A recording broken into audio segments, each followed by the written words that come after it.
Okay, so we have our learning goals today also. We're going to become familiar with different kinds of hydraulic system accessories. So this is, the accessories are what we are using in our hydraulic systems apart from our cylinders and motors, pumps, valves and everything like that. So it's going to be everything in between, like pressure gauges, hoses, pipes, and everything that we can put in there. We're going to know how to calculate hose and piping cross-sections in order to avoid too large of a differential pressure across a length of hose or pipe. We're going to know the structure of a hydraulic hose. So we need to know how it's built and the reason for its strength and why it can contain quite huge amounts of pressure. We're going to become familiar with different mounting requirements for hoses. And we're going to look at fittings and couplings for hoses and become familiar with those. So, first off, it's just an introduction to different kinds of accessories. As already mentioned, we have hoses. They're usually built up something like this. They have an inner tubing. They usually have something to strengthen them, and then they have an outer protective layer. So it's usually a rubber-like substance, the outer layer. They can be bent in different radiuses. So you can use them in flexible joints because they are you can bend them while they're in use. And they usually have a minimum bending radius, so you can't bend them too far, but you have a certain range that you can move between. Then we have hose couplings, which are attached to the ends of hoses and are the ways in which we attach the hoses themselves to other components, or to each other if we need to create a longer hose, basically. And there are quite many different varieties of those, and many different ways of connecting them to the hose itself also. So we'll be looking into that a bit later on. Then you have piping. So here we have in these examples, we have the combinations of hoses and piping. So like down here, we have cylinders that are doing work up and down here, but we have hoses that are connected to the cylinders themselves, but then for the rest of all the connections, those are being pipes because they are fixed in place. They don't need to be movable. But whatever is connected to the cylinders, it's often useful to have a hose connected to a cylinder, especially like these ones. They are connected at the top here with a pivot point, which means that they can actually move, so they can rotate around the pivot point. And that means that you want to have something flexible connected to the cylinder because it's going to move while it's operating. And it's the same thing in this system. We have a combination of tubes and piping to keep it running. Then we have fittings, and those go between the hose couplings and wherever we are connecting it. So for an example, if we come with a hose or a pipe coming directly in here, but we need to connect to a threaded hole in our component over here, then we can either, as we saw a brief glimpse of with the different couplings, there are some couplings that end up in a 90-degree angle so that you can connect it to the hose and then directly screw it onto your component. The problem then is, of course, that you might have need of an extra nut in order to be able to screw, because most likely the other end of the hose is going to be stuck somewhere, so you can't actually turn the entire hose around in order to screw it tight. So often what is used instead are these kinds of fittings where you will have something more like this one, where we have a 90-degree angle for the fitting itself, and it is connected into our component, and then we connect the coupling on our hose directly into the fitting. It's going to be easier to turn the hose along its axis. We can rotate it along its axis most likely, so long as it's not completely stuck in the other end.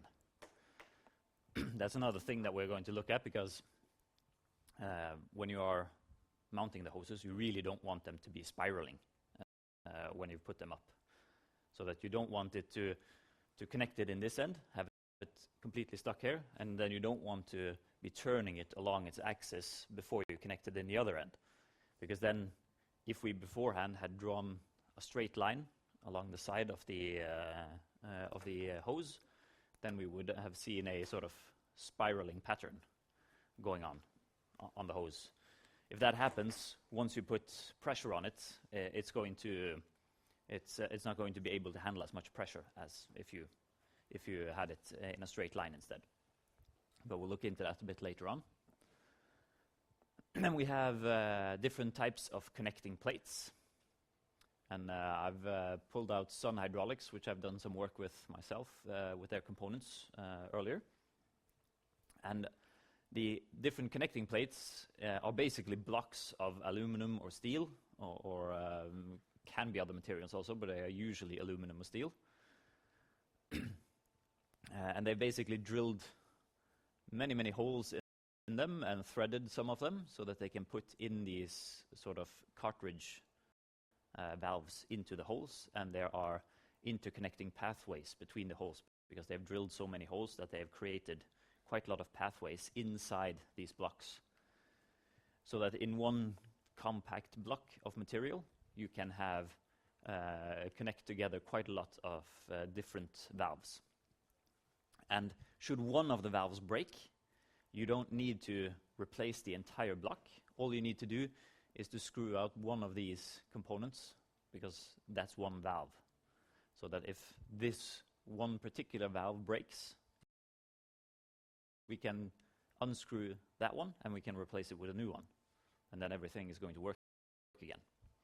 So it's a very nice, cost-efficient system to use when it comes to repairs and space. It's a bit more expensive when it comes to production, because all of this precision drilling and creation of all the pathways inside the block, it does require some production time when they're creating it, but still the overall cost is usually that you get a positive effect from it. So you can see a couple of examples in different shapes and sizes of how they can be placed. It is also possible to stack blocks of these like these on top of each other, so that you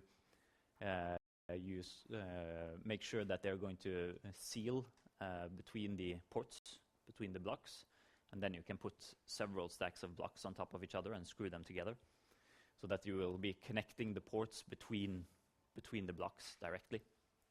We'll be looking into that one also later on. Here you see one that's been fitted with quite a lot of different stuff. We have a couple of valves. We also have a couple of just blocks that are blocking off openings. They needed to drill a hole here in order to create a pathway, but they didn't need to put anything into the hole. So all they needed to do was to basically just put a cork in it to make sure that nothing escaped through that hole. And you can have pretty large components connected to stuff like this also. This is most likely some sort of filter that's been put in on that plate. We also have going to look at exhaust valves a little bit. We've already looked slightly at it when we were looking at the hydraulic cylinders with regards to the bleed screws, where you can open up the bleed screw in order to let trapped air inside the cylinder escape. These are more automated check valves that will allow air to escape, but not oil, hydraulic fluid. So maybe a little bit of fluid will escape along with the air, but mostly it's air that's going to escape from them. We'll also be looking at different kinds of pressure gauges. And in this case, the one we have up here is one that's actually rated for use subsea. So it has a depth rating, so it can be used down to a certain amount of meters of seawater of depth. That being said, the reason why some pressure gauges are rated for large depths, this is not something that your book will take, but since we also have subsea technology, I thought it was nice to bring this in. The reason why they need to be depth rated is that, like in this one, as we see here, we have a bubble up here, and that's an air bubble. The liquid that's in here is usually glycol, which is sort of gel-like substance. It's very runny, so it has a very low viscosity. It's like a mix between a gel and water. Many of the hand sanitizing gels actually use glycol and then some added alcohol in it to sanitize your hands. So it's not regular water that it's filled with or anything like that. But you can see that we have an air bubble up here, and that's of course going to be a problem if we start submerging this pressure gauge on the water. Then we are going to get a higher pressure on the outside here. That's going to push on the glass of the pressure gauge, and since we have an air bubble inside there, the air bubble is going to be compressed by this pushing. So we can end up with the glass actually being pushed into the gauge and breaking the gauge because of that air bubble. And that's why some pressure gauges are rated for subsea use, which just means that the glass is thick enough to withstand the pressure, so it's not going to buckle under the pressure. That being said, for cheap solutions, what I've used on one occasion myself was using one of these. Then we just opened up there's sort of a rubber plunger up top there that blocks off the glycol from leaking out of it. So we tried with two different ones. One of them, we just opened up the plunger and let it stay open, so that seawater would actually gain access in here and mix with the glycol. It would of course mean that you would have to replace the pressure gauge afterwards, because it would be practically impossible to clean it out afterwards and make it so that it won't corrode from the seawater. But for a one-time use, that is an option, because then you won't have the problem with having differing pressure behind the glass here and on the outside of the glass, because you will have the same pressure everywhere. Another way is also trying to just fill it up completely with glycol. So you just open up the plug on top there, and you just keep on filling up glycol until there is no more air bubbles in it. And then you plug it back in again. So that usually, in my experience, it's a 50-50 chance that it's going to work out all right, because there's a 50-50 chance that having that much glycol in it means that the plug is going to leak, and then you're going to get air bubbles again. So sort of a could be a cheap solution if you can make it work, because the subsea ones, they are really expensive. And that has to do with just the thickness of all the materials needed in order to give it the strength it needs. And of course, as you can see down here, it's also possible to have them digital.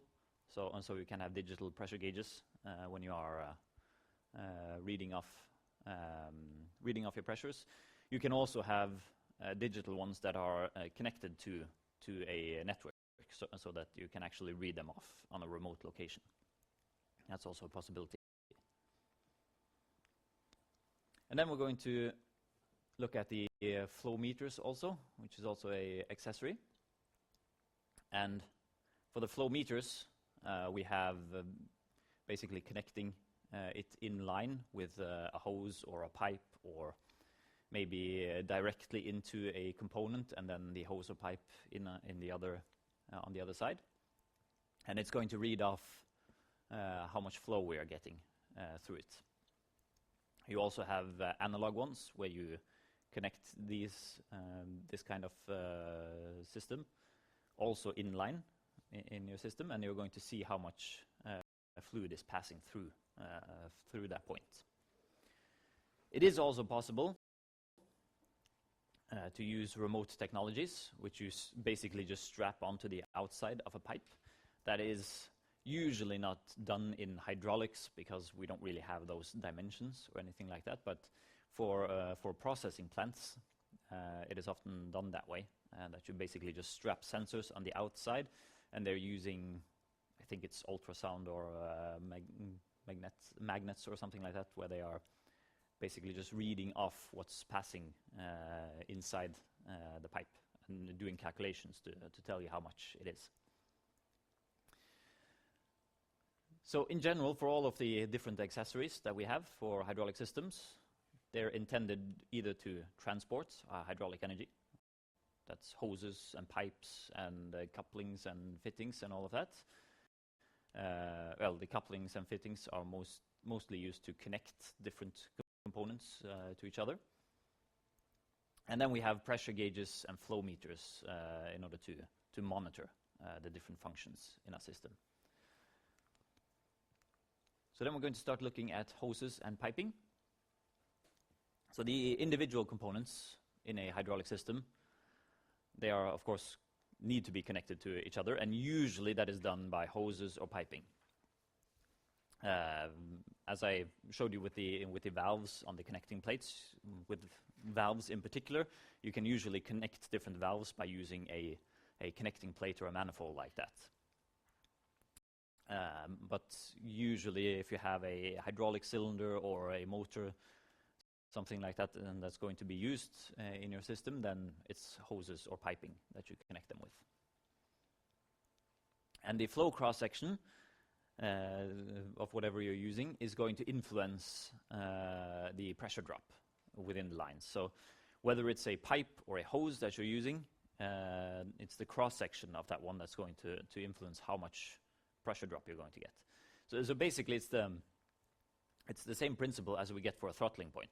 You have a certain cross-section where you're going to force a lot of fluid through, while once you enter into your components, you might have a larger cross-section, and from wherever it's coming from, there might also be a larger cross-section, so that you end up actually restricting the cross-section while it's passing through the line itself.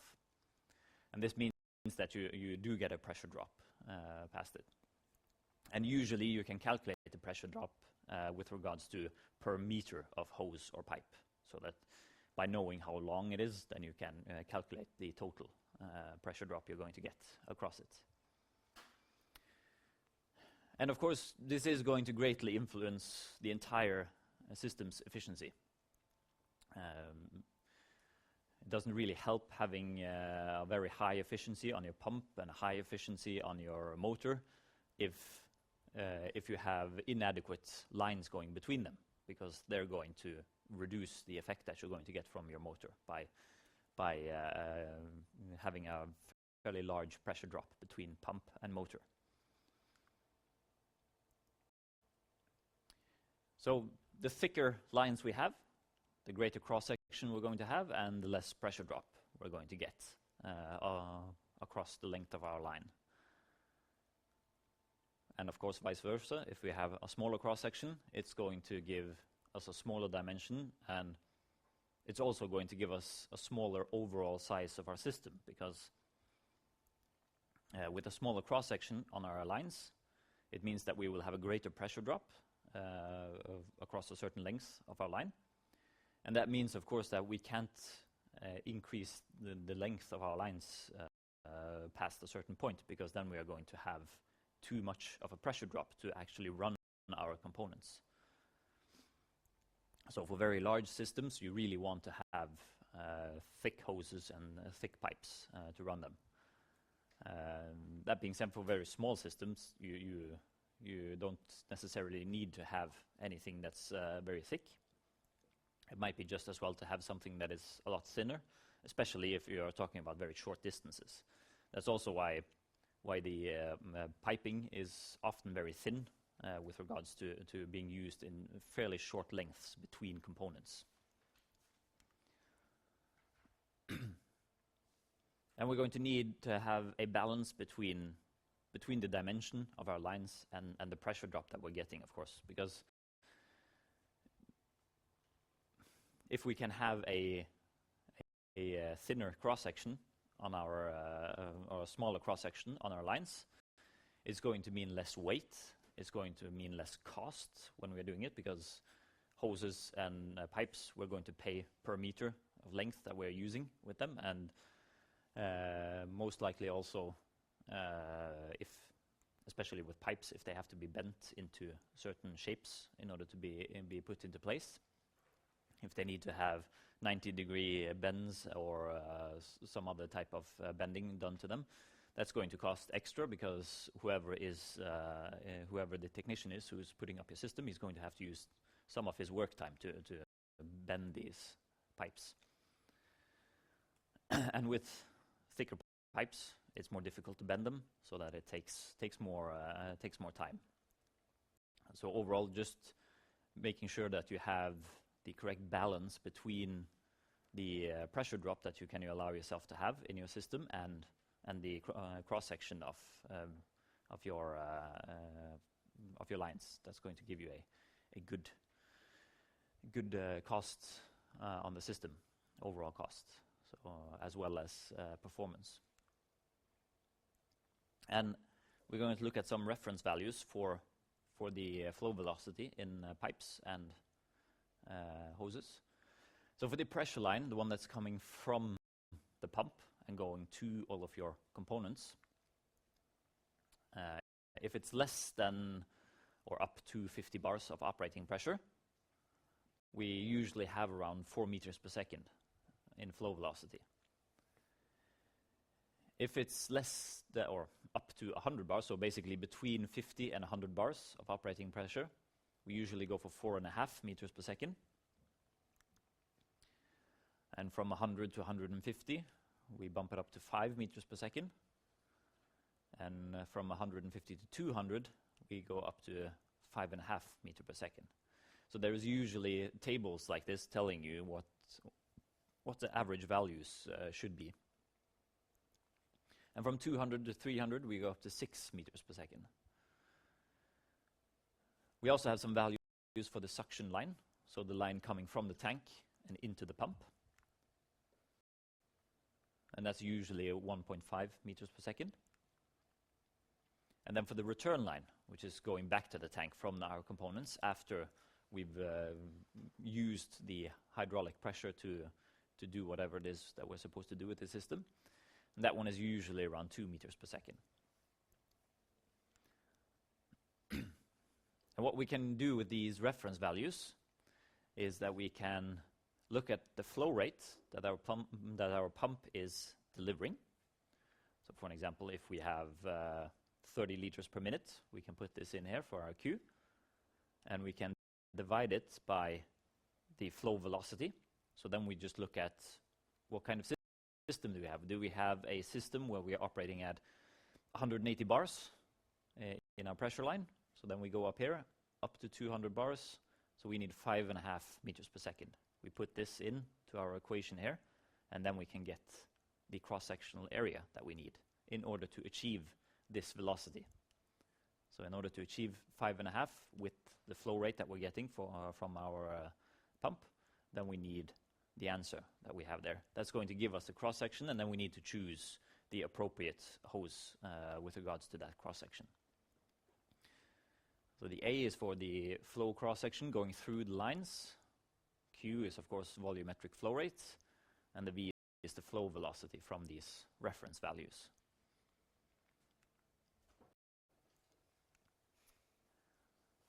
So we're going to do an example. We're going to calculate a little bit. So we have a system where we have an operating pressure up to 50 bars.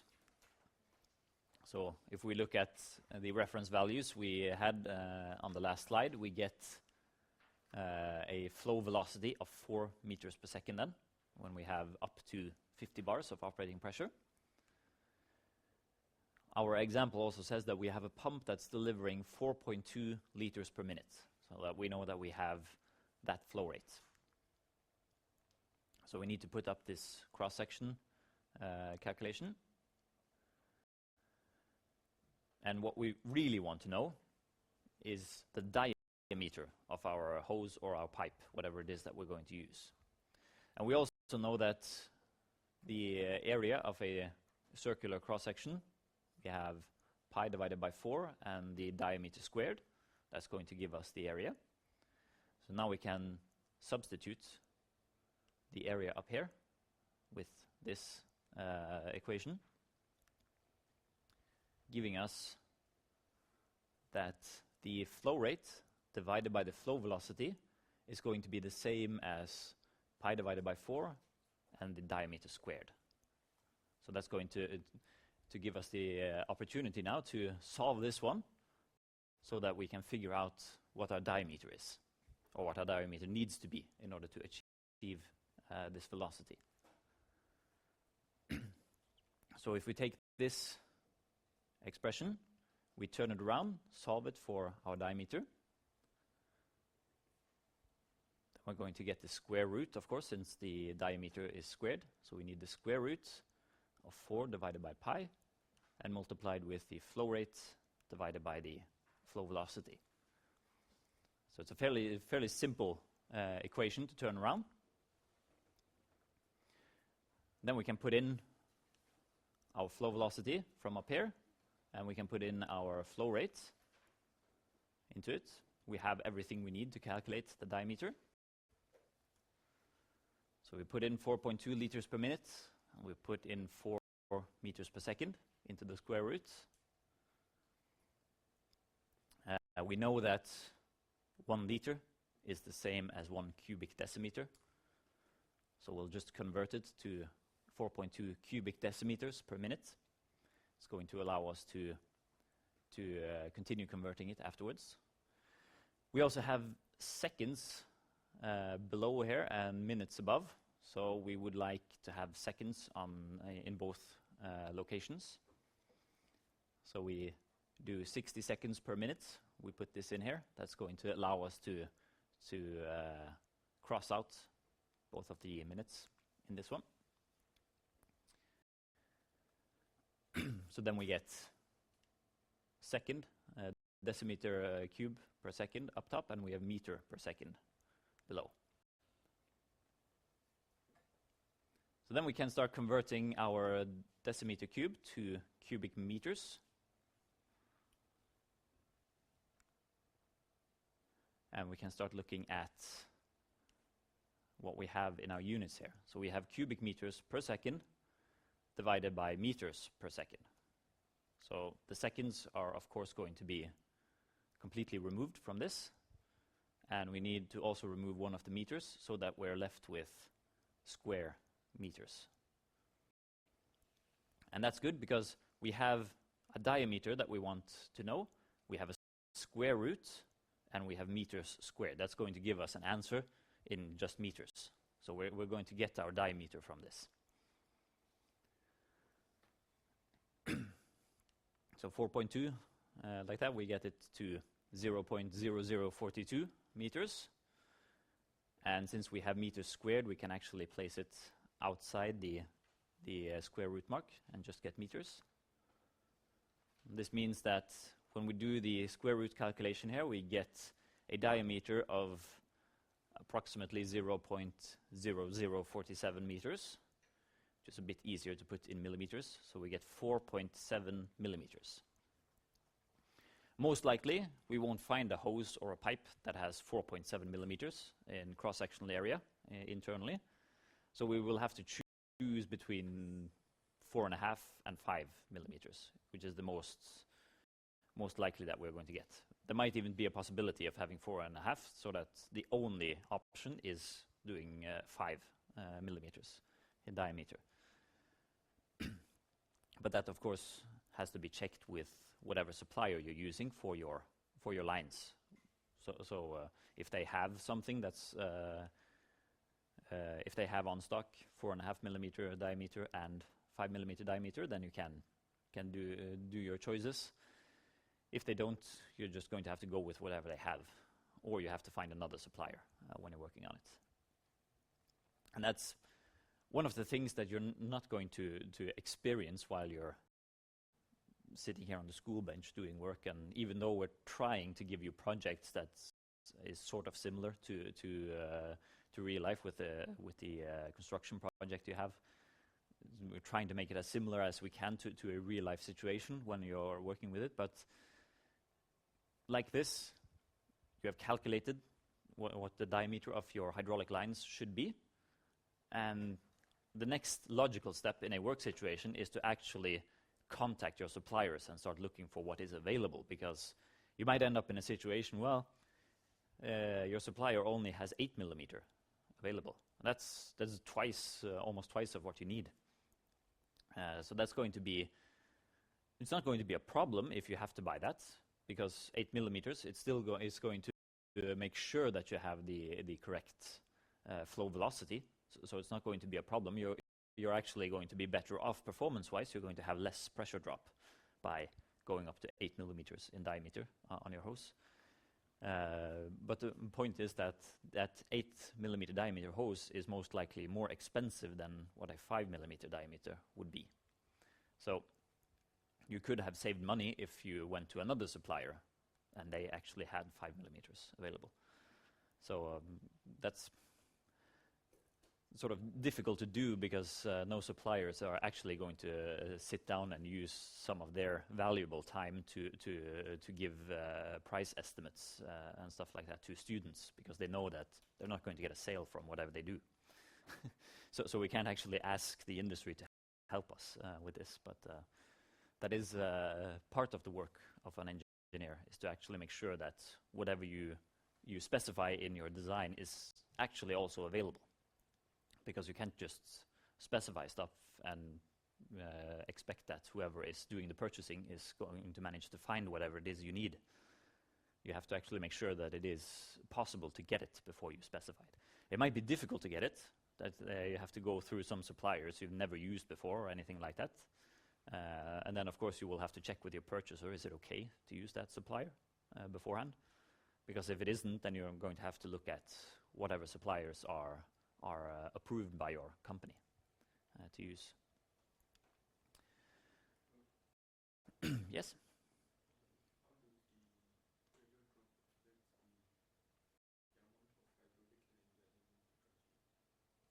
How the pressure drop affects the diameter? No,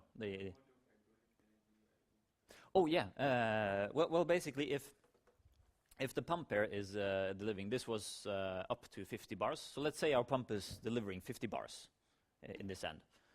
And then we have a hydraulic cylinder over here that needs to have at least 48 bars of pressure in order to move whatever it is it's pushing against. So if you have too long of a line here with too small of a diameter, you might suddenly have a pressure drop of 6 bars across that hose. And that means that you're down to 44 bars on your cylinder. So the cylinder isn't going to be able to actually perform the task that it's supposed to perform. Because in order to perform it, it needed 48 bars. So that you basically end up sort of using your pressure to push the fluid through your hydraulic line before you get to use your pressure to do the actual work that's supposed to be done. So by increasing the diameter of the line, you're going to have less pressure drop. And if you increase it enough, then you're going to have a pressure drop, in this case, of just 2 bars. And then you will have enough pressure to run your cylinder. Preferably, you would try to get an even smaller pressure drop in order to have some margins in your cylinder, so that you could deliver 49 bars to your cylinder when it needed 48, just to be on the safe side. So that's the whole point with this, making sure that what's coming from your pump, that enough of that is being delivered to your components. So I've forgotten one of the animations here, but we'll look at this one a bit later. So flexible lines, as I've mentioned earlier, those are hoses, and we use those between components that are likely to move. So cylinders, maybe even towards motors. It's nice to use hoses with regards to vibrations, because a motor will vibrate while it's performing its work. And then it's nice to have something that's not going to if you have a pipe connected to the motor, then whatever vibrations the motor is experiencing by when it's doing its work tasks, so it's spinning and doing some, maybe it's running a circular saw blade, and that's cutting into something. When it's cutting into something, everything here is going to vibrate. If you then have a steel pipe going into that motor, supplying the pressure, then the steel pipe is also going to vibrate, and you're going to have vibrations all the way back through your entire systems going. And that's going to create a lot of noise, first off, and it can also cause fatigue in your system, so that you're going to get a system where you might have a break sooner or later because of these vibrations. So using a hose instead, then the hose is just going to vibrate in one end, but that's, since the hose is flexible, that's going to dissipate as you move towards the other end of the hose, so that it's sort of dampening itself while it's vibrating. So it's a nice thing to do in those circumstances. But also if you have so-called unfavorable spacing, and that's not just then you don't just have to look at, is it at all possible to have a pipe lying along this path and going between these two components. You also have to look at, is it possible to actually get this pipe into place when you have it? Because if you've bent the pipe in many locations, it's going to be very difficult to move it into place unless you have clear access to it. If you have other pipes moving around and stuff, and you have to sort of try to twist and turn it in order to get it into place, it might actually be easier to just use a hose, because that one's going to be flexible, so it's going to be very easy to put it into place there. So that's the one with the unfavorable spacing when you're mounting it up there. And hoses will also reduce noise and vibration when we're using them, as I talked about with the hydraulic motor. And they have a layered structure. As we saw on the first picture also, there are several layers of a hose. And we're going to look a bit at it right now. So we have the outer jacket, the number 1 there, which may be equipped with external, the outer jacket is usually some sort of rubbery substance, so that it's going to be easy to grip for whoever is handling it, and it's going to be sort of resistant to sharp objects and stuff, because you won't cut directly into the next layer. You will cut into the rubber, and it will sort of stop if you end up dragging the hose across a sharp edge or something like that. It's going to have some extra protection with the rubber.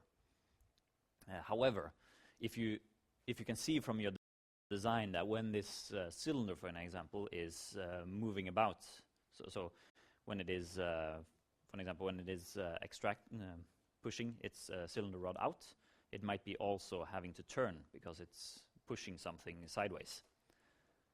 That means that your hoses might have to move with the cylinder as the cylinder is moving. And you might have some edge or something on your system where the hose is going to be dragged across that edge. That might cause abrasions after a while.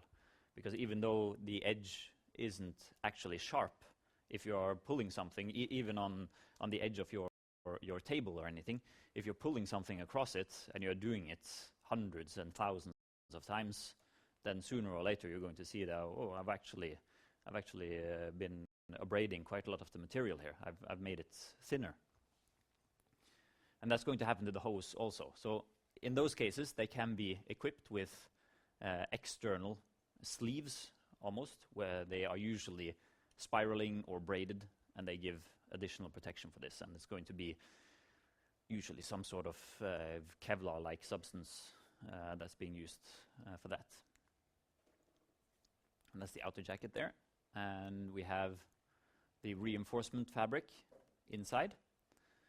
And that's usually some sort of steel reinforcement that is braided, like you can see in the drawing here, much like the flexible risers that we have looked at in subsea technology, the ones going from the subsea production plants and up to the floating vessels or rigs. So it's basically the same system that they're using in the hydraulic hoses, just on a very much smaller scale. And then you have an inner tube. And the inner tube is quite important because you need to have the inner tube made of a material that's compatible with whatever hydraulic fluid you're using. So you have to make sure that the hydraulic fluid isn't going to deteriorate the inner tubing of your hose. So if you use if you use the wrong hydraulic fluid with the wrong hose, then it's going to most likely make the inner tubing very stiff and brittle, and then it's going to start cracking up. Then you're going to have leaks coming into the reinforcement fabric, and then it's going to just burst straight through everything. So you'll have a burst hose once that happens. And the inner tube is usually synthetic rubber, PTFE, which is, I can't remember the exact name of it. It's something fairly similar to Teflon, if I can remember correctly. And then we have polyester elastomers, nitrile rubber, or neoprene for that matter. Neoprene is the same thing that you make diving suits from. So you can actually use that as the inner tube. And the reinforcement fabric is usually steel wire, may also be polyester or rayon. So it's a bit different choices there with regards to pressures, of course. And then the outer jacket is usually abrasion resistant. So some sort of rubber-like substance. I think that was the last one there. Yeah. Before we do the next slide, we'll have a break.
Good morning. There you are. You're stylish today. Let's see. There you are. We have you.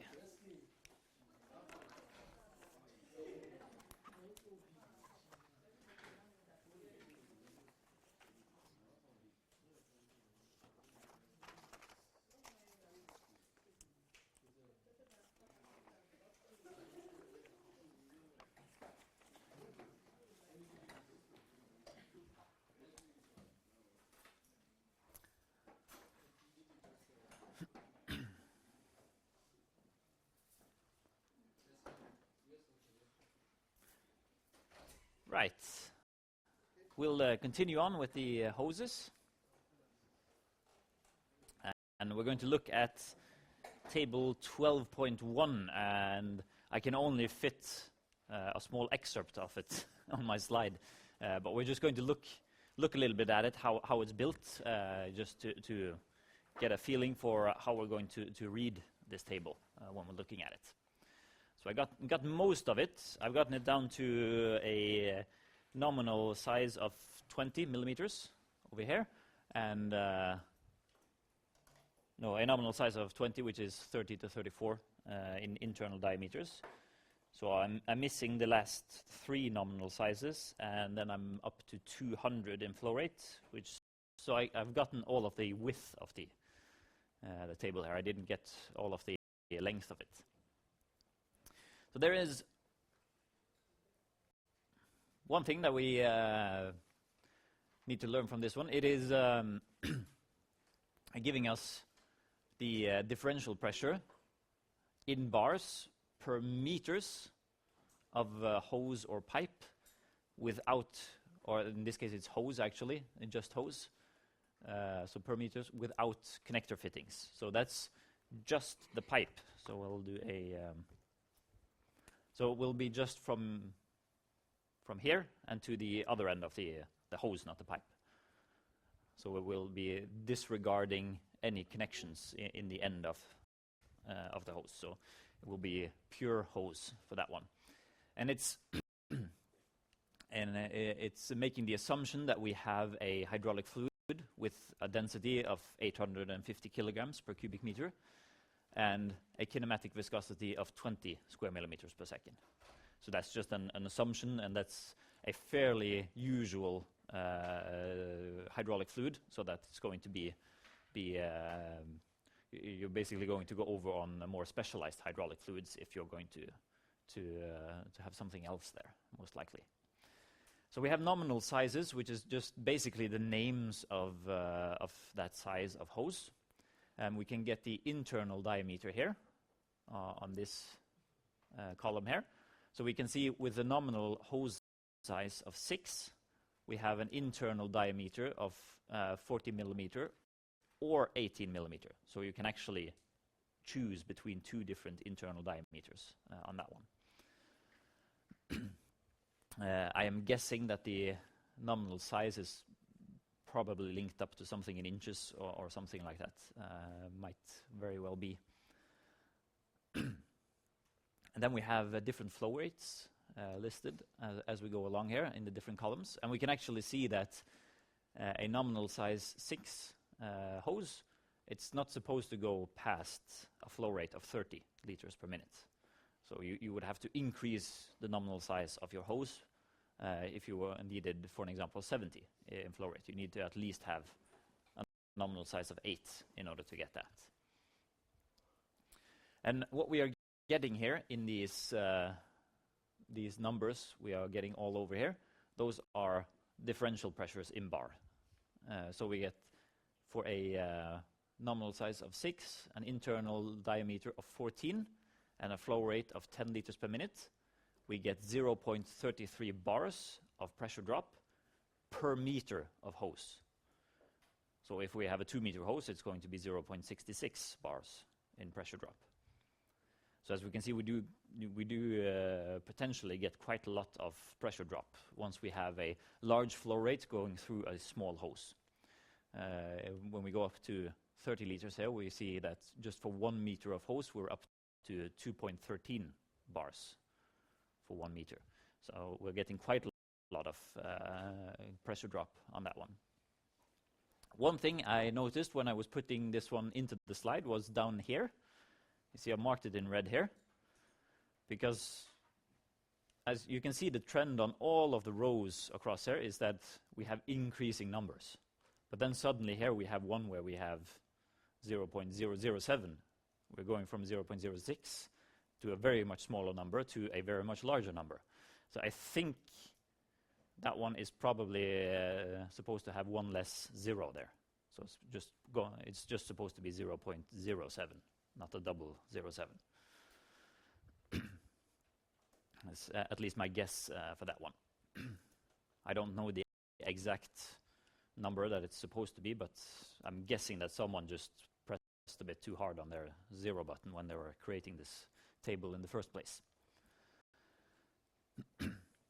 But this is something to help us a little bit when we are designing a system, because if we are working with a specific supplier, so usually your company will have agreements with different suppliers, and they're usually going to have one hydraulic supplier that they have an agreement with, which means that you get discounts for whatever you buy there.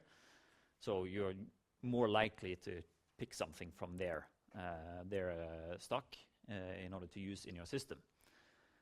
And when you're working with one specific supplier, they are usually also hooked up to one or maybe 2 or 3 host suppliers.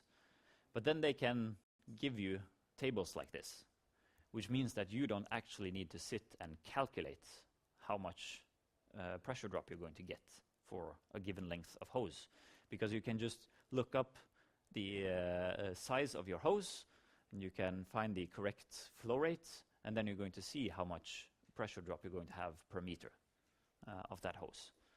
And that's going to make your work a lot more easier, because you can just, in your design report for the system, you can refer to the table and just give the exact value.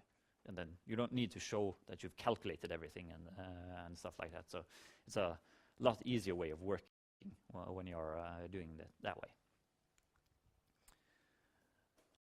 Then we're going to look a little bit at different requirements for the hoses. It is very important that we have the correct length for our hoses.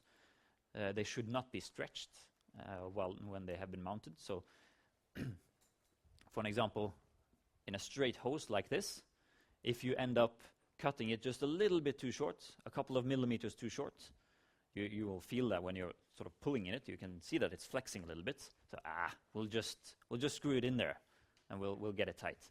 But then all of your hose will be experiencing tensile stress, so it will be having a normal force that's working on it, in addition to the pressure from the hydraulic fluid coming inside.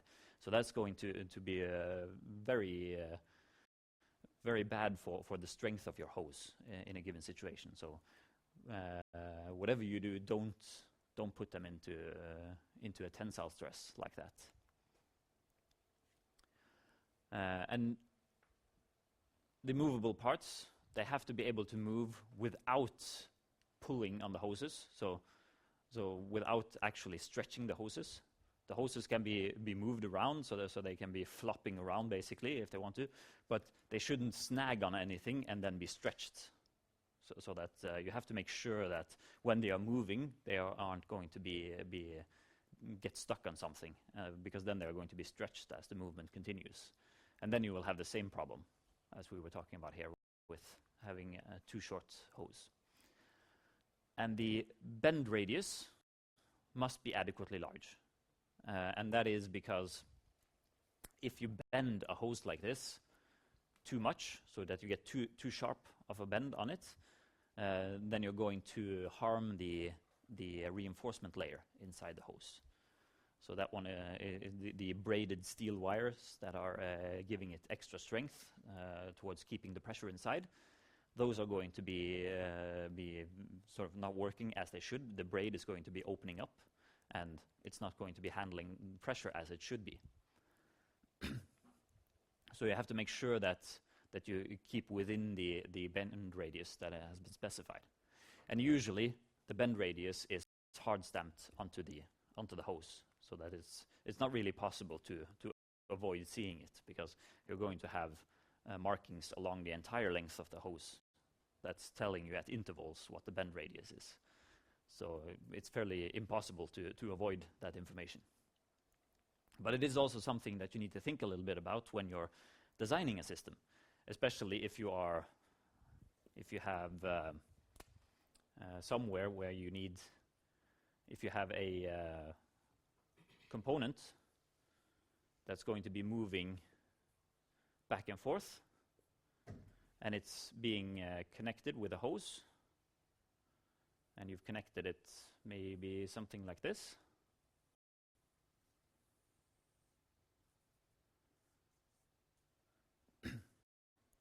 Because as it moves forward here, it has this large bend on it that's going to be stretched out, so that when it's over here,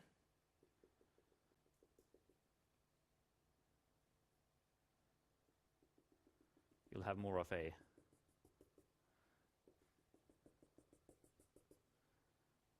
fitting larger bend on the hose when it has been moved out there. But what you have to make sure of then is, first off, that the radius you have in the bend here, that mustn't be smaller than the minimum one for that hose. So you have to, when you're designing it, you have to basically make these sketches and check that once this one is placed like this, is it going to have too small of a bend radius? Is that going to affect the hose negatively? As well as in this end here, you have to make sure that you don't have too sharp of a bend radius in the exact point where it's exiting the components. And the same goes over here. You don't want too much of a bend radius just by the connector. So in general, you basically want the hose to look sort of, it's a bit wrong word to use, but I would call it natural, so that you have a natural curve on the hose there. So it looks like it's sort of just going perfectly there. If it looks like it's a bit strange when you look at it for a hose, like in this case, this one has too sharp of a bend radius and there. And usually if your gut feeling is telling you like, this doesn't look quite right, it usually means that it should look like this instead. Because it is fairly easy to see if a hose is being placed in a wrong position with regards to how it's, you don't really need to be a hydraulics technician in order to be able to see it, because it's fairly obvious when you start looking at it. And the same goes for this, the turning along the axis, rotation along the axis. They will have, along with a lot of information about maximum operating pressure, maximum peak pressure, bend radius, and stuff like that, there is usually a line that's been stamped into the hose, which shows the axis of the hose. And what you want when you have mounted it up is that you don't want that line to be a spiral along your hose, because that's going to put the wrong sort of torsion forces on your hose. Instead, you want it to go in a straight line.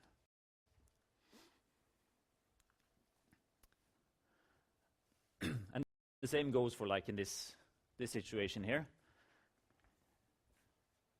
We have a fair enough bend over here, but we're getting a too sharp bend up here. So it would be better to use a 90-degree angle connection up here, so that we could get it properly set there, and then we have the perfect bend on that part of the hose. And this part is made out of steel or whatever material it's made out of, so it's going to keep that shape anyways, and you don't get this double bending of the hose with too sharp of a radius up here. Yeah.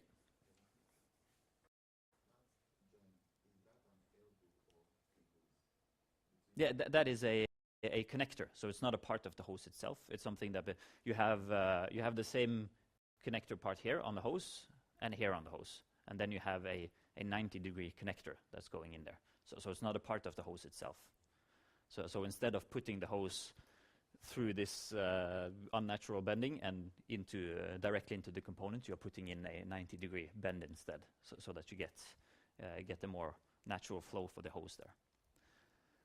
Now we're going to look at a clip where they are basically showing us how they assemble together a hose and how they're putting on the couplings on the end, just to give you a certain idea of how this works and looks like.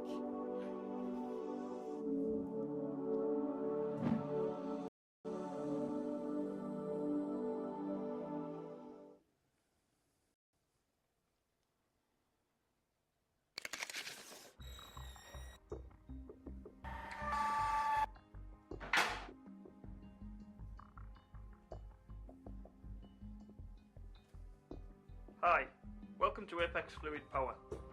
Chances are you've seen a hydraulic hose failure like this before. This video will show you how to make a new hydraulic hose from scratch.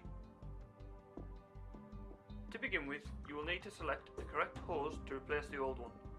This can be done by referring to the manufacturer's specifications or using the hose lay line. Lay lines are the text printed or moulded onto the hose, often featuring part numbers, size, standards and working pressures required to make hose selection simple.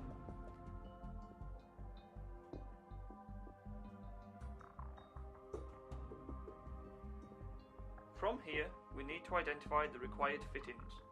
Many machines use common types that you will be familiar with, but it is easy to get mixed up. As a basic guide, BSP shown here features a 60-degree cone sealing face, and with the male having an inverted cone. JIC or JIC fittings have a 37-degree cone and seal metal to metal, with the male having a convex cone. ORFS or O-ring face seal have a flat sealing face, with the male housing an O-ring. Metric fittings, common throughout Europe, seal on a 24-degree cone. Flanges, often used on higher pressure lines, can be code 61 or 62 depending on pressure. More information on thread forms and identification can be found on our website. Once we have our hose and fittings, we must measure and cut the hose. To accurately measure the original assembly, it is industry standard to measure cone to cone to ensure the correct cut-off length. On straight fittings, this is the sealing point inside the nut.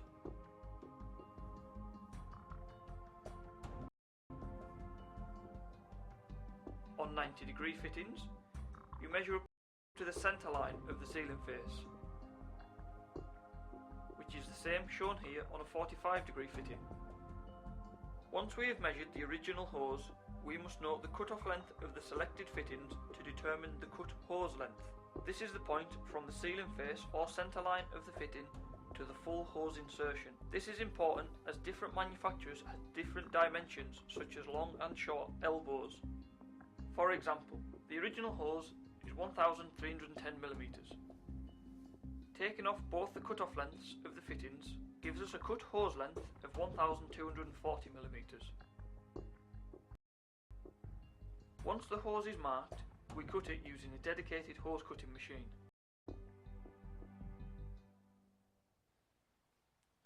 The die pins shown here are important as they open the hose onto the blade, ensuring the blade life is longer and provides a cleaner square cut. The pins have location points for small and large bore hoses. Using a cutting machine provides a square cut necessary to ensure a perfect seal when swaging the fittings.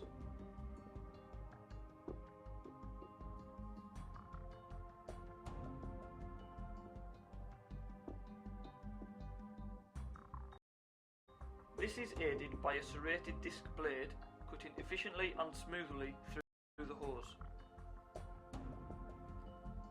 A common tool often used is bolt cutters or chop saws, which give a rough, distorted cut.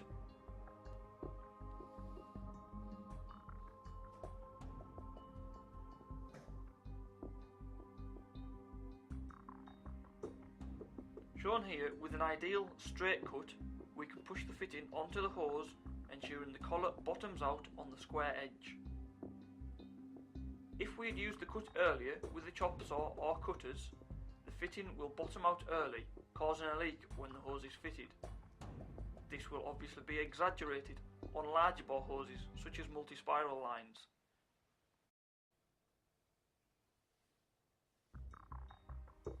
When inserting two-piece fittings, it is important to line the collar with the trap inside the ferrule. Quite often, the ferrule is pushed on too far and the collar does not locate in the trap, meaning a seal will not form. Always keep a close eye on this. As for one-piece fittings, we need to make sure the hose is pushed on all the way. This is done by marking the point where the ferrule will push to, known as the insertion depth. This makes it easy to tell the fitting is fully inserted. Finally, if we need to set the angle on the assembly before swaging, this is done very simply. The end furthest away is set pointing upwards, or 0 degrees, and we rotate the closest end to the necessary angle, such as 90 degrees or 180 degrees. Now we have our hose assembled, we need to swage it. First, we find the correct swage dimensions, which should be provided by your supplier. All swaging machines are different and setting up varies. Commonly, on pallet swage machines, once you know the swage dimension required, you will select the nearest die set without going over your required final swage. This is because, when the dies are close together, the hole in the middle measures what the die says, in this case 38mm. Then, when we adjust the vernier dial, each full revolution increases the final swage by 1mm, here to 39mm. 2 revolutions gives us 40mm. This is shown when the dies are close together, they will not close completely, as they now measure 40mm, 2mm larger than before. When swaging the hose, make sure the ferrule is set back in the head to swage the full ferrule and allow for any expansion.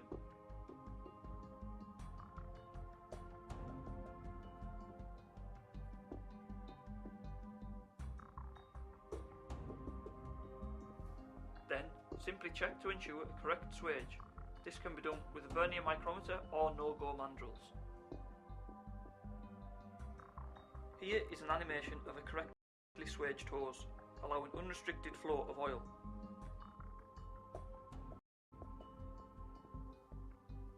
If the hose is undercrimped, then the compression seal is not formed by the hose tail and the ferrule.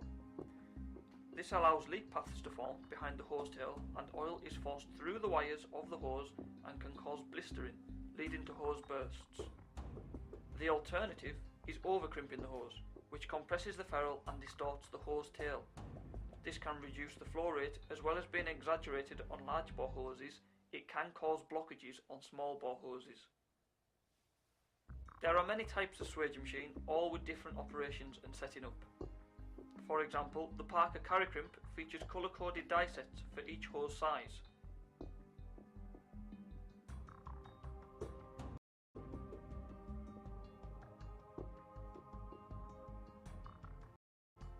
The die sets also have a self-aligning collar, where the fitting rests for accurate swaging every time. These machines don't need a vernier, as the die sets are linked to each hose size and type.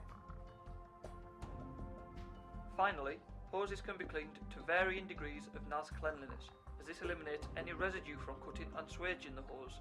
They should also be plugged and capped to seal the ends until they are to be fitted. At Apex Fluid Power, we manufacture hose kits and assemblies for a huge range of applications and can supply fully tagged, labelled and tested hoses and kits to meet any requirement. For more information on any hose, fittings, machinery or... Right, so now you've actually seen how they are putting these couplings onto the hoses and stuff like that. So there's quite a lot of specialized equipment they use when they're creating hydraulic hoses. So it's a very you can't just go into a regular workshop and start doing hydraulics work, because you need quite a lot of extra equipment for it.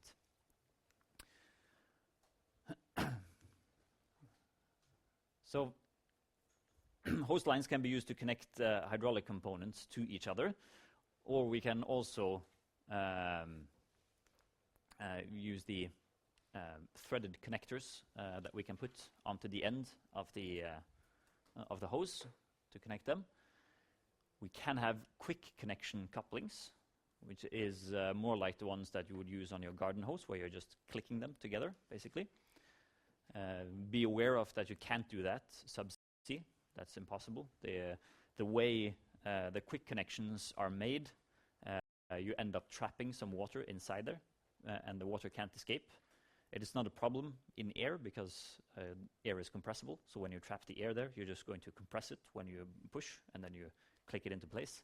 But when you trap a couple of drops of water in there, you can't compress those drops of water, so you can't get the connection in place. So it won't lock fully in a subsea environment, which is why we have these hot stabs instead, where we can push it all the way through a hole, basically. So that's one thing that's only possible to do on land. And the quick connections are mainly for very low pressures. You can't use them on a high pressure system. Like in the garden hose, we have usually around 6 bars in our water supply. So a 6 bar with a quick connection, that's not a problem at all. You could probably have it up to 10, 15, 20 bars also. But if you start getting into the really high pressures, it's going to be quite a problem using quick connection couplings, because they are basically just going to break. They don't have enough strength to withstand all of the pressure. There is a ISO standard which is used for these couplings.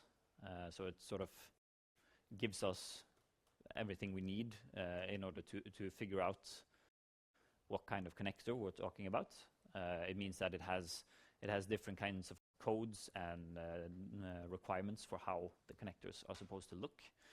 The good thing about that is that we can go to any supplier and say that we're going to have this connector, and they're going to be able to supply it. No matter who has produced it, it's being produced from one standard, and that means that it's going to fit no matter what. So we can intermingle between different manufacturers, so it's not a problem that way. So that's a good thing with having standards.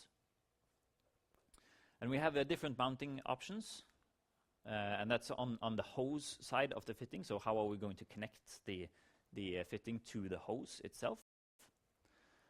And then we have the first one, which is a threaded fitting, where it's basically screwed together, where we have a nut on the outside of the hose, and we have another part that is pushed into the hose, and it has threads for the nut, so that we screw the nut tightly onto there, and it's going to basically just clamp the hose into place.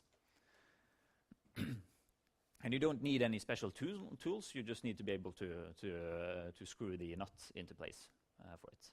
And you can reuse them.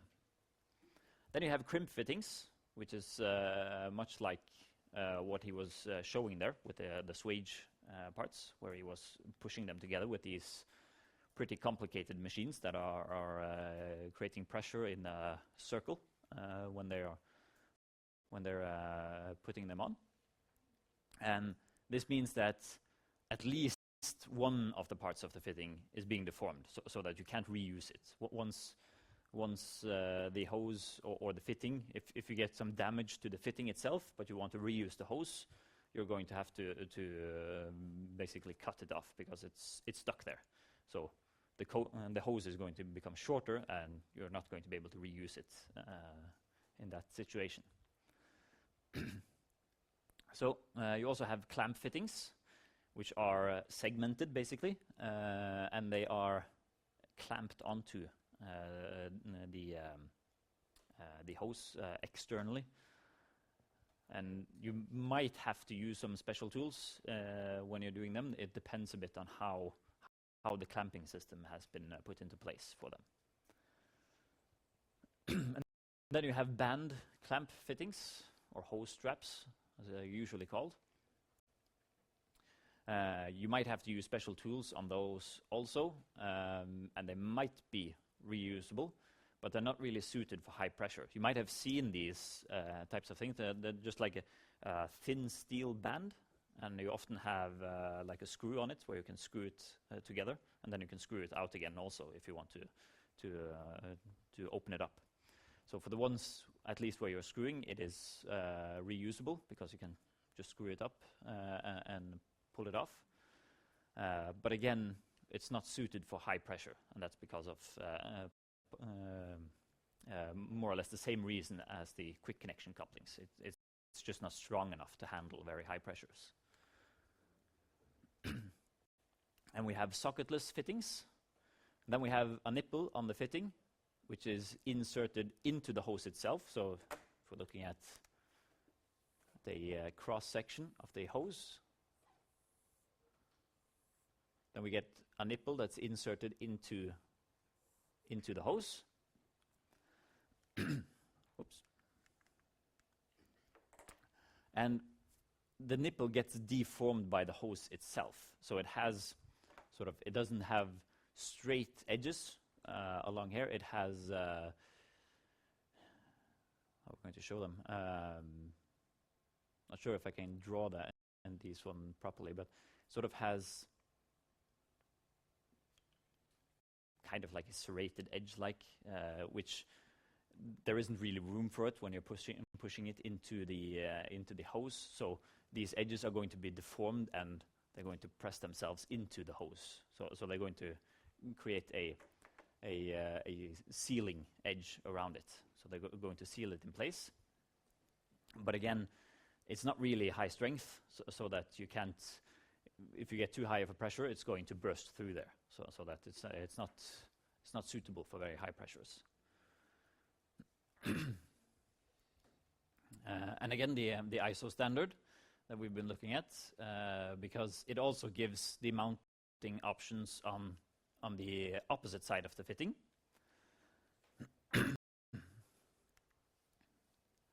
Where you can have threads.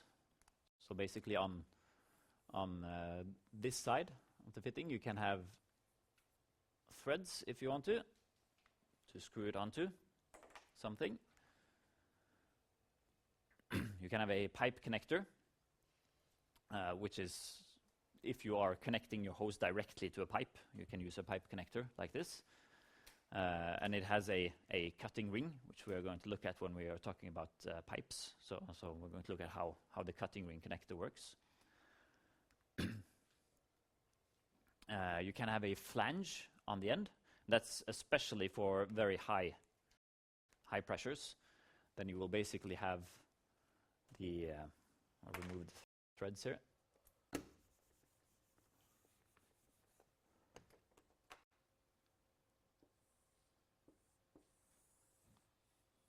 Then you will basically have a flange where you can screw it on with bolts on the outside here. Then you need to have some sort of sealing ring or something around the opening there. You can have a ring connector, which is furnished with a ring. You can have a coupling connector, which is either symmetrical or asymmetrical. Those are a bit different ways of creating basically the same thing. You can have a collar connector. So the most used one, ones basically almost everyone uses, is the externally threaded one. Whether or not it's been crimped onto the hose or whatever way it's been connected to the hose itself, it usually has some sort of threads there. That being said, I'm not sure if Torbjørn and Einar has talked about threads with you yet in mechanical design, but there are quite a lot of different types of threads.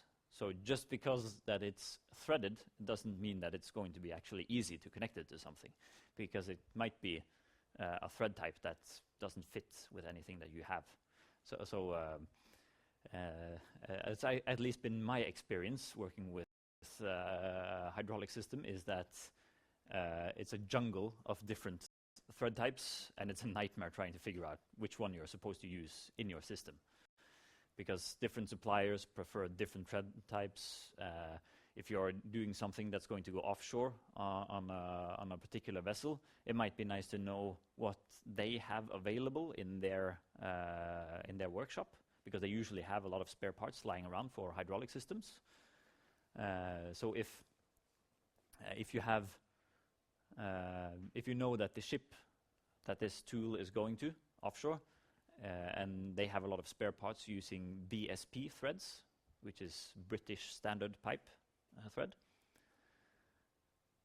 I think that's the only one I remember the full name of, but at least BSP threads. If you know that they have that as spare parts on their ship, then it might be useful to try to stay focused on using BSP on your system, so that if your regular supplier can't give you what you need with BSP threads, try a different supplier and see if they can give you that, because it's going to make life a lot easier for the guys offshore. If something breaks, then they can actually use the stuff they have lying around as spare parts. However, if you use the JIC, which is a Japanese standard, those threads aren't going to match with the BSP threads, so then suddenly they're stuck there and they don't have any spare parts on their ship, so they have to wait for spare parts to be flown in or something. So it's very nice to actually make sure that you have the correct threads chosen. That being said, though, as he also mentioned in that clip, in Europe at least, and in most of the larger hydraulic systems, they try to use metric threads, because it's sort of they're trying to move over to using just one thread type. But there's still a lot of older systems that are using different kinds of thread types, so that you never quite know what you're going to end up using when you're, at least if you're doing work that is connected to something older. So if you're going to connect your stuff to an older system, then you might have to just go for the thread type that system uses. The pipe ends, where you basically have the connection going to the hose, and then you just have a pipe going off on the end there, which you can then connect to other pipes using connectors between pipes. You can have a union nut, where you basically have a nut here, which is halfway onto the connection here, and it's possible to screw something onto on the other side, so that you get a full connection using the nut halfway onto each of the connectors. And then you have a nipple with a flange on it to connect, and those are for higher pressures when you're using those, because they give very high strength in the sealing area.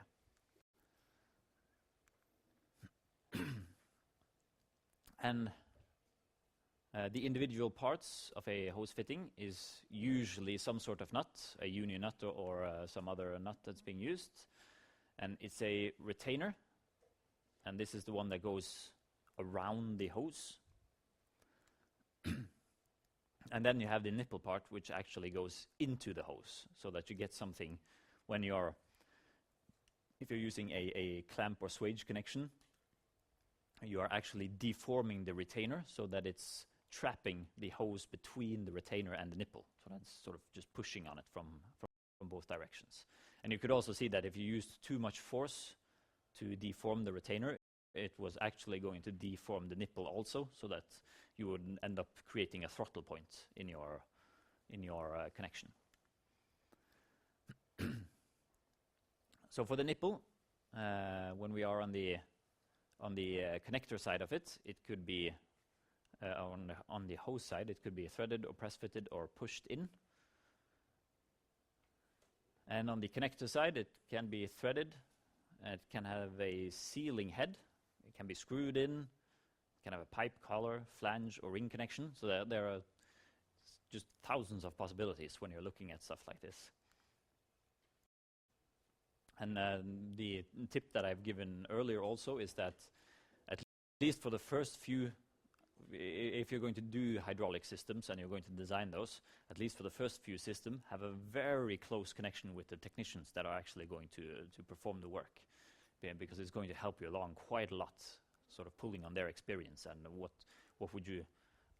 kind of connector would you recommend me to use in this case?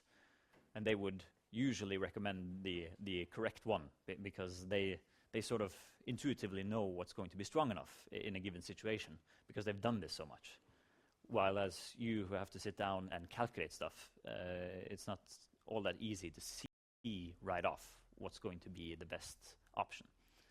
So definitely pull on other people's experience as much as you can when you're working with stuff like this. So we can have a nipple with a sealing head connection. So this will be the nipple part going into the hose, and here we have a sealing ring that's going to be pressed into a different part of the connector so that it's going to be sealed tight. You can have a nipple with a threaded connection where the nipple part is going into the hose, and then you have threads on the outside of the nipple. Then you can have a nipple with a screw-in connection so that you have threads going, sort of screwing it into the hose. You can have a pipe connection at the end of the nipple. You can have a collar. You can also have a flange, so it's basically like a collar, only larger and with holes going through it so that you can screw bolts through them. And you can also have a nipple with a ring connection.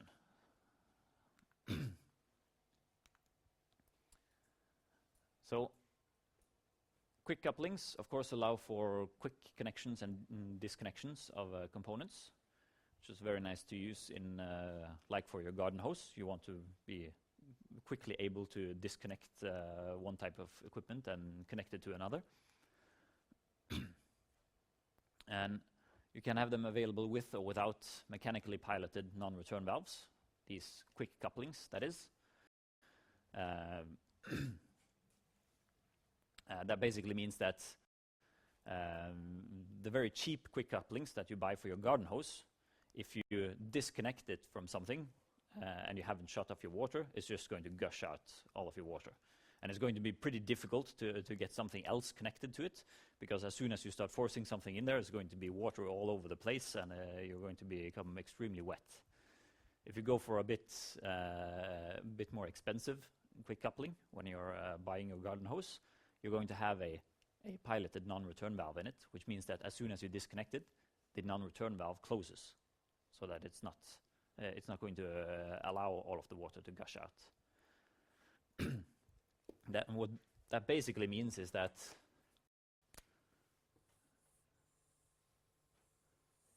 inside the quick connection, you have sort of a protrusion sticking out, so that when you come in with the other part of the quick connection, it's going to push down this part. And this part goes into here where we have a non-return valve. So we basically have a, let's see, the other way around.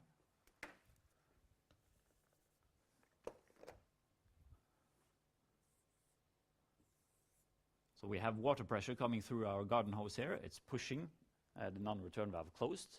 But as soon as your quick coupling pushes this one in, it's going to push the bore valve open, so that you're going to allow the water to flow past it. And you can have the same in hydraulic couplings with these non-return valves inside the quick couplings. And in a garden hose, you might manage to force it in with the 6 bars of pressure, but in a hydraulic systems, you're usually working with more than 6 bars, so it's not actually going to be possible to force it in while it's pressurized. But so long as you have pressure on the system, you can still disconnect parts of it. If you're going to reconnect them, you have to shut down your system so that you can remove the pressure from it, and you can reconnect it. And as I mentioned, it will not work subsea. So here we can see a cross-section of it a little bit. We have this the part that clicks when we are putting these together is basically more or less like the detent, the ring detent that we looked at in the directional control valves. So it's basically a circular groove going around it, and we have balls locked in place in that circular groove. And once we push these in, they get completely locked into one groove in the male part and one groove in the female part, so that they're fully locked in there. When we push on this opening sleeve here, as you can see, there is a small opening there. So when we push the sleeve further down, we make it so that the balls can move further out, and then we can release it. Yeah, we have the connector coupling socket. We'll just do this slide before we finish for today. We have the lock nipple. We have sealing cones on both sides here for sealing it off. We have sealing seats up here, and then we have springs down here too, and those are for the piloted non-return valves. And of course a ring grip on the outside to be able to open the sleeve. Right, we'll continue on Friday with this one. There's only a couple of slides left. So.